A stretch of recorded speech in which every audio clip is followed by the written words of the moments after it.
Sincèrement, plus même que ce à quoi moi je me serais attendu dans cette vague de la COVID. Et bon, depuis 2 semaines, c'est plusieurs dizaines par jour. On est passé tout un automne où on avait une poignée de décès. Chaque semaine, dans le fond, dans la journée, c'était 0, 1, 2. À la fin de la semaine, tu en avais, mettons, une dizaine. Bon, pour les familles éprouvées, un décès, c'est toujours un décès de trop, mais bon, collectivement, là, c'était des gens qui décèdent de l'influenza, de toutes sortes de maladies annuellement. Mais là, depuis 2 semaines, on compte par dizaines. Alors, qu'est-ce qui se passe? Qu'est-ce qui se passe dans les soins intensifs? Qui sont ces gens qui développent des formes graves de la maladie?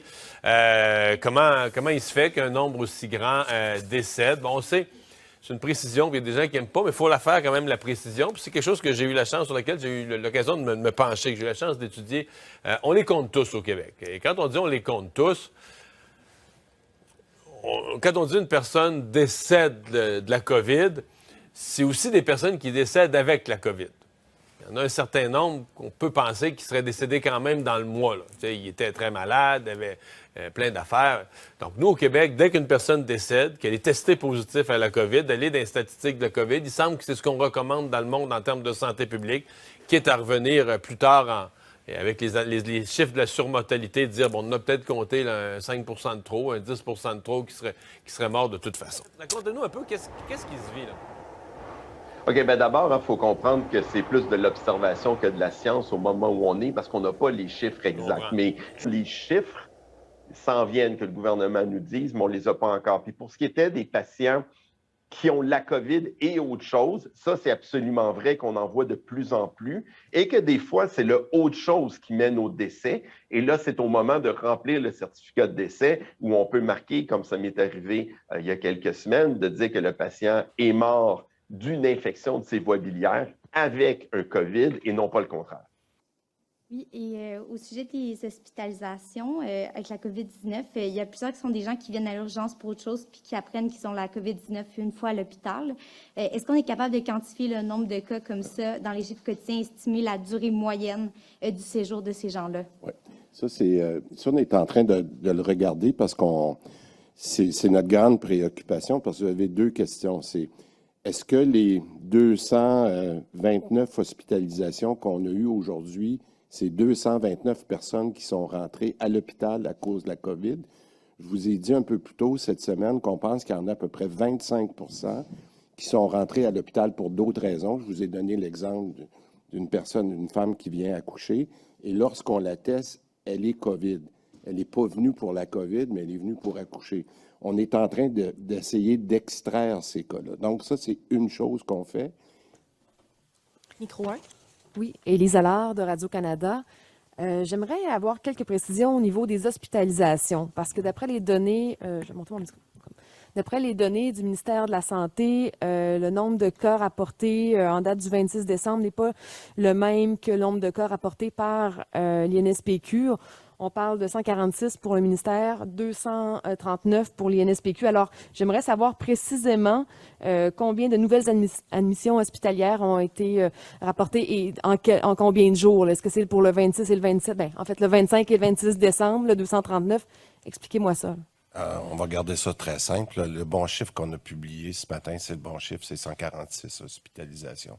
Il y a toutes sortes d'ajustements que l'INSPQ fait, mais je pense que depuis le début qu'on publie nos chiffres, c'est les bons chiffres. Alors, aujourd'hui, les hospitalisations, c'est 146. S'il y a une chose, il y a peut-être moins d'hospitalisations, c'est ce que j'ai expliqué tout à l'heure. Puis c'est ça que je veux que les gens comprennent, c'est que ça, on essaye de trouver les bonnes nouvelles où il y en a. Et je le répète, en ce moment, lorsque quelqu'un arrive à l'hôpital, je vais vous donner cet exemple-là. Une dame qui vient pour accoucher, elle peut venir pour accoucher sans même savoir qu'elle a la COVID. En ce moment, elle entre dans les statistiques COVID. Parce que vu qu'elle est testée en entrant, on dit qu'elle est COVID. Alors en ce moment, c'est ça qu'on a demandé à l'INSPQ, c'est pas d'avoir plus de cas, mais on en a probablement moins. On estime en ce moment, là, basé sur les travaux, parce qu'avec Omicron, ça va tellement vite. Donc, je profite de votre question pour dire, s'il y a une chose en ce moment, c'est peut-être qu'il y en a un petit peu moins.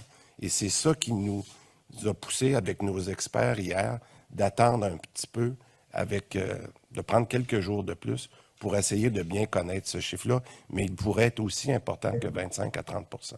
Alors, c'est pour ça qu'avant de prendre d'autres décisions très graves au cours des prochains jours, qu'on voulait avoir ces clarifications. Deux choses avant de vous laisser aller, Dr Boileau. Pourquoi il y a autant de morts? Là, le mort, dans les 7 derniers jours, taux de décès par million d'habitants, le Québec vient devant les États-Unis, devant l'Italie, à 7,6 par million d'habitants. Pourquoi il y a autant de morts maintenant au Québec?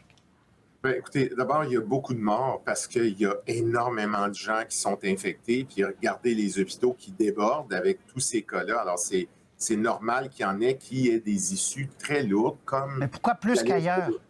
Bien, dans le fond, c'est-à-dire, quand les chiffres, là, en ce moment, là, qu'on utilise là, sur les taux par 100 000, ça ne tient pas debout, là. On n'a pas plus de morts au Québec en proportion que ce qu'on retrouve dans d'autres juridictions, que ce soit l'Ontario ou ailleurs.